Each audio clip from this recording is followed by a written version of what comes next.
పరిస్థితులు చెడివారమ్మా. ఇప్పుడు వాళ్ళు గొట్టం ప్యాంటు గాళ్ళు సల్లాడం గాళ్ళు అక్కడక్కడ కుర్తాను చూడి.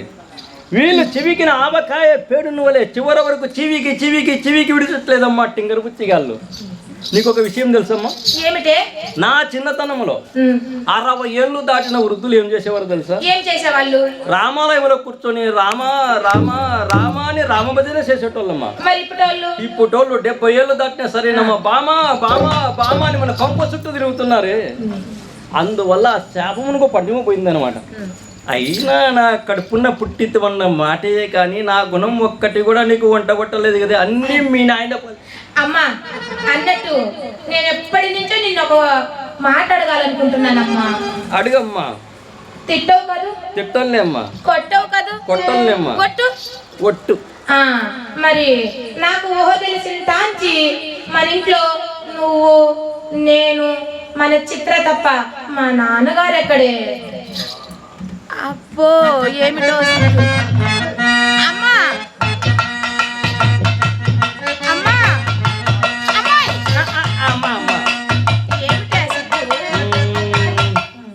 సర్వసాధారణంగా ఆడపిల్లలు 12-13 ఏళ్ళకి పెద్ద మనిషి అవుతారు కదమ్మా. అవును. నేను 10 ఏళ్ళకైనా. నీకు తొందర ఎక్కువ అయ్యే ఉంటావు. అప్పుడు వచ్చాడు మీ నాయన నిన్ను కడుపునేసినాడు. ఈ జనాల్లో కనపడతాను ఈ రోజు. అమ్మా ఈ జనాల్లో మా నాన్నగారు ఎవరే? నీ పోలిక ఎవరుంటే వాళ్ళే మీ నాయన.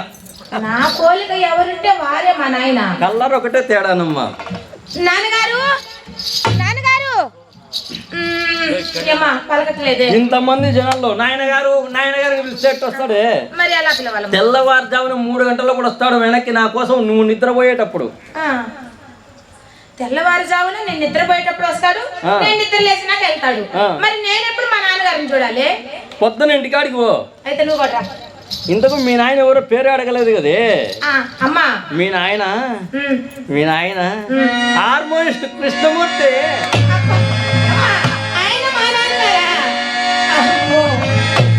ఏమి సిగ్గుపడతాడు మీ నాయన? మీ నాయన పెట్టే బలే వంచుతాడు. ఆ రోజు పెట్టే వంచడానికి వచ్చి నన్ను బుట్టలో వేసి నిన్ను కడుపునేసినాడు. ఈ రోజు ఇడికి వచ్చినాడు. పొద్దున్న ఇంటికాడికి డబ్బులు ఇచ్చాడు. అమ్మ నేను రానమ్ము. మీ పిన్ని చాలా మంచిది. చాలా మంచిది. మీ నాయన మీద ప్రేమతో నన్ను మీ నాయన లోపలేసి వాకిలేస్తే ఈ వయసులో నేను ఏడ తట్టుకుందనే బిడ్డ. దీనికేమి కానీ ఈ పీనుగా పోయినాడే వాడే ముండా కొడుకు భవాని శంకరం గారు. అమ్మా ఈ పూట ఎవరినో అప్పడిగారంట, తప్పగా తెచ్చిస్తానని వాగ్దానం కూడా చేసి వెళ్ళినాడే. వానికి ఎవరు అప్పిస్తారే? ఏమ్మా ఐబీ పెట్టినోనికైనా అప్పు పుడుతుందేమో కానీ మన ఇంటికి వచ్చేవానికి అప్పు పుట్టదమ్మా. ఎందుకనే? ఐబీ పెట్టినోనికి అంతో ఇంతో బ్యాంకు బ్యాలెన్స్ ఉంటుందమ్మా. మన ఇంటికి వచ్చేవానికి పుట్టకోసే తప్ప ఏం ఉండదు. వానికి ఎవరు ఇస్తారే? ఎక్కడ అప్పు దొరక సన్నకాడ అయితేనే ప్రొద్దుటూరులో మోడంపల్ల బైపాస్ రోడ్లో లక్ష్మీ నరసింహస్వామి బ్రహ్మోత్సవాలు జరుగుతున్నాయమ్మా. అక్కడ ఉన్నాడు మహానువాడు పీఠాధిపతి యు నరసింహస్వామి. ఆయన నరసింహస్వామి భక్తుడు. ఎంతో మందికి సేవ చేశాడు. ఆయన ఎంతో మందిని కాపాడినాడు. ఎంతో మంది జంటలకు తాలిబొట్లు బట్టలు ఇట్లా ఇచ్చి సహాయం చేసి ఎంతో మందికి పెళ్లిళ్ళు చేశాడమ్మా. అలాంటి మహానుభావుడు అక్కడ ఉన్నాడు. ఆడివయ్యా నమస్కారం అయ్యా నరసింహస్వామి అన్నాడు. ఏమి నాయనా భవానీ శంకర ఇట్టు వచ్చినావంటే, అయ్యా నా పరిస్థితి మీ బాగాలేదయ్యా, మీరు దయ తెలిస్తే బాగుపడతా, లేకపోతే నేను బావిలో పడి వస్తానయ్య అన్నాడు. సరే భవానీ శంకర నేను ఒక మాట చెప్తాను, నా మాట వింటే నేను నీకు సాయం చేస్తాను. నువ్వు వ్యభిచారం మానేసి వ్యాపారం చేసుకుంటా అంటే నేను సాయం చేస్తాను. సరేనయ్యా మీరు చెప్పినట్టే చేసుకుంటాను అన్నాడు. 1,00,000 రూపాయలు ఇచ్చాడు ఆయన. అమ్మా అట్టయితే 1,00,000 రూపాయలు తెచ్చి మనకి ఇస్తాడు లేవే. ఏంది ఇచ్చేది? సంకన పెట్టుకొని చక్కని కడపకు వినాడు. 10 కొత్త సైకిళ్ళు కొన్నాడమ్మా. టెంకాయ కొట్టినాడు, పుల్లను వేశాడు. ఏడుకున్నాడు వాడు వెంకటరమణ గోవింద. కళ్ళు తెరిచి చూస్తానే చంద్రశేఖర్ యాదవ్ కనపడ్డాడు. ఎల్ఐసి బాగా ఖాతాలు ఉన్నాయి అతని దగ్గర. ఓరూరి భవన్ శేఖర్ కొత్త సైకిల్ ఒక సైకిల్ కన కన కన కన కన కన తీసుకెళ్ళి ఉంటారు. అప్పులేకపోయింది. ఇంకొక ఆయన కనపచ్చాడు, టీచర్ ఉన్నాడు. ఓరూరి భవన్ శేఖర్ అబ్బా ఒక సైకిల్ కన కన కన కన కన కన ఇలా తలా ఒక సైకిల్. అప్పులో ఇది సువర్ణ ఏం మిగిలిందమ్మా? మరి ఏం మిగిలిందే మనకి? ఏం మిగిలింది? దాంతో మనం ఏం తీసుకుంటావే? ఆ పంపు తీసుకొచ్చి ఆ బొక్క ఉన్న ట్యూబుకు నువ్వు నేను తెల్లవరదలు పస కొట్టే దానికి గాలి ఎక్కదు వానికి లెక్క దిక్కదే. అమ్మా. నీ చేత కాలేదో అప్పగింది క్షణములు శంకరీరు వాళ్ళు పట్టేస్తాం ఉండా కొడుకుని. ఈ రోజే రేపు ఏదో ఒక చెప్పి పంపిస్తాను. ఏమని చెప్తావమ్మా? నువ్వేం చెప్పమంటే అది చెప్తాను. డబ్బులుంటే రండి లేకపోతే పోండి అని చెప్పు. డబ్బులుంటే మీ ఇంటికి పోండి, డబ్బులు లేకపోతే మా ఇంటికి రండి. అలా కాదమ్మా, డబ్బులుంటే రండి లేకపోతే పోండి అని చెప్పు. డబ్బులుంటే మా ఇంటికి రండి, డబ్బులు లేకపోతే మీ ఇంటికి పోండి అని మా అమ్మ చెప్పమని చెప్తానమ్మా. ఈసారి వాడు ఒట్టి చేతులు వచ్చేందుకు 2 కలిసి పొయ్యిలో పెడతా చెప్పు. ముందా కొడుక్కి తర్వాత మాడిపోతుంది, పోయి చూసొస్తామ్మా.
చెప్పవలసిన విషయం చెప్పనే లేదమ్మా. ఏమిటది?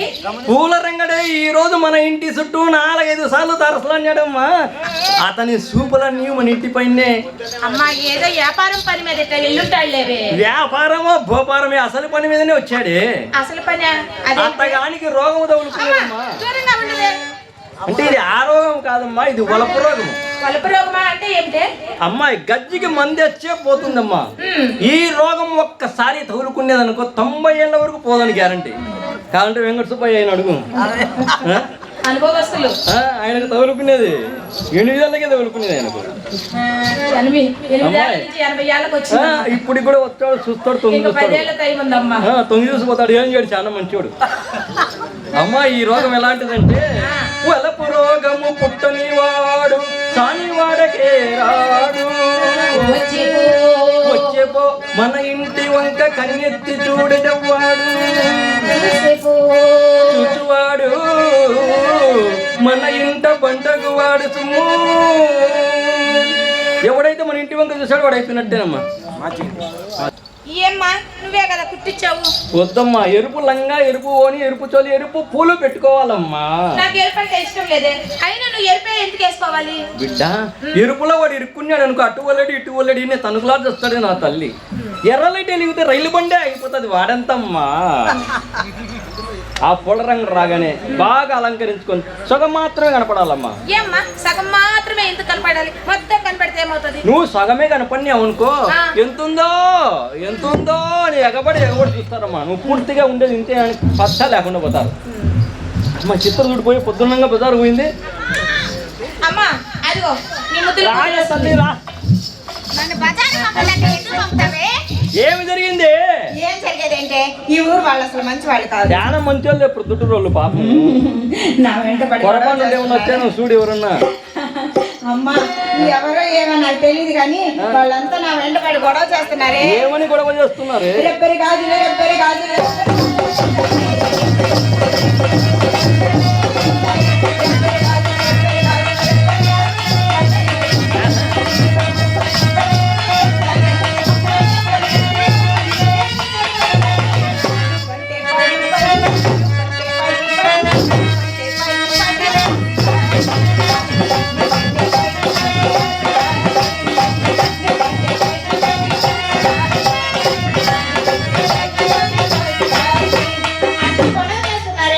గొడవ చేస్తున్నారమ్మా.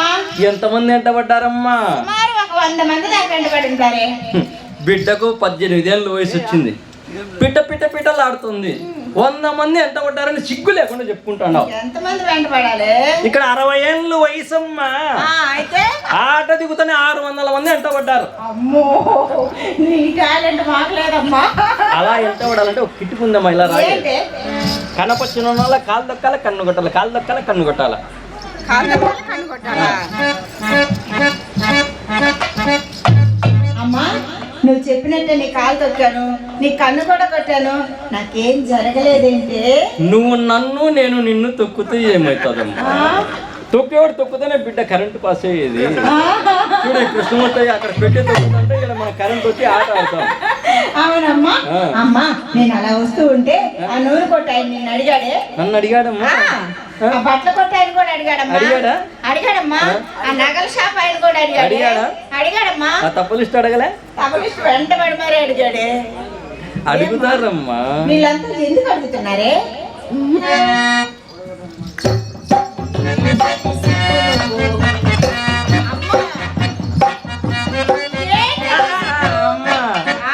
అడుగుతారమ్మా. ఎందుకే? ట్రైనింగ్ సెంటర్ అమ్మా. అంటే వాళ్ళు ఇక్కడ పాస్ అయితేనే అక్కడికి పోతారు. ఎక్కడికి? 10th పాస్ అయితే ఇంటర్కి పోతారమ్మా. అవునమ్మా. మన ఇంట్లో పాస్ అయితే సంసారానికి పోతారు. అవునా? అమ్మా, మరే నేను అలా వస్తూ ఉంటే ఒక అబ్బాయి సైకిల్ వేసుకొని గిరిగిరిగిరమంటే ఇలా వచ్చేసాడే. సైకిల్ ఒకటేనా, చేతిలో పువ్వే ఉన్నదమ్మా. చేతిలో పువ్వు కూడా పట్టుకున్నాడే. చిత్ర గ్లాసు లేదు, గ్లాసు లేదు. గ్లాసా? గ్లాస్ ఎందుకే? మొత్తానికి 3 ఉంటే నేను మా హుషారు వచ్చేది. అమ్మా, మరే చిత్ర నువ్వంటే నాకు చాలా ఇష్టం. బస్ స్టాండ్ కి రావే, లేచిపోదామని అడుగుతున్నాడే. బస్ స్టాండ్కి అమ్మా? అవునమ్మా. ఏమన్నావు నువ్వు? నేనా? మా అమ్మని అడిగి వచ్చి చెప్తానండి. ఏం చెప్పానే? చెప్పావా? సరే, ఇంతకు ఆ పాలగాడు ఎవరమ్మా? చూడమ్మా.